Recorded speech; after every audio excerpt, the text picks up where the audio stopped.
जी अस्सलाम वालेकुम भाइयों, क्या हाल जी? ठीक ठाक हो रही है? तो लो जी भाइयों, माशाल्लाह 20 पीस ने। माशाल्लाह 20 पीसा का शौक है। कबूतर सारे तुसीं चेक कर लियो तसल्ली नाल। नवे परां दे तकरीबन 15 को पीस ने, 15 तो 16 नवे परां दे ने। बाकी कबूतर जिहड़े ने पुराने परां दे 3 की मादियां विच ब्रीडर ने, गरंटी नाल ब्रीडर ने। 20 पीस होणगे इंशाअल्लाह, बहुत तगड़े।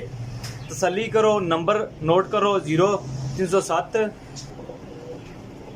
1539 639 1539 639 मोबाइल नंबर है। व्हाट्सअप इसे ते जे। कबूतर चेक करो, लो कबूतर चेक करो, माशाल्लाह तुहानू मज़ा आएगा अल्लाह दे हुक्म नाल। बहुत तगड़े ने कबूतर जी। 20 पीस ने, 650 रुपया कीमत है। Number 0307 1539 639 call and WhatsApp. लाखे कबूतर ना शौक करो।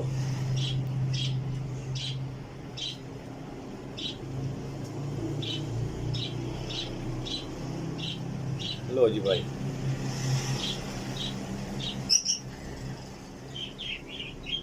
है कबूतर दा पल्ला जे, चेक करो। बंद दुम्मा ने, बड़ियां हड्डियां ने, बंद जोड़ां दे ने। 20 पीस जैज ते बिल्कुल मुनासब। लो जी भाई, मादी ना शौक करो। सियालकोटी मादी है।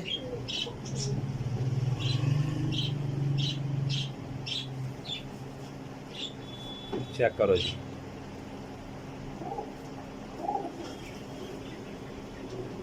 पल्ले ना शौक करो।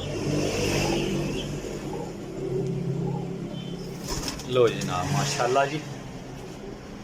इंशाल्लाह जड़ा भाई लेगा याद करेगा, बहुत तगड़े पीस ने जी। काले मुंह वाला कबूतर है, सियालकोटी।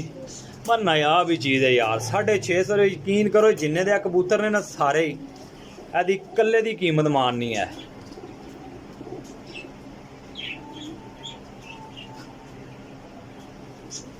चेक करो जी।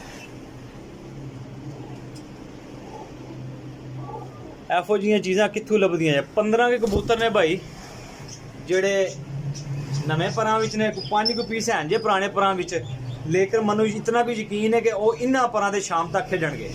अस्सें विच तुहानू पता ही है कि चल जांदा है। वह भी कबूतर है, हुण जेठ दे निकले हुए कबूतर जेड़े ना वो आए ने। एक होर कबूतर ना शौक करो। नीली अख दा कबूतर जे, नीली अख दा। क्या बात है जी कबूतर दी।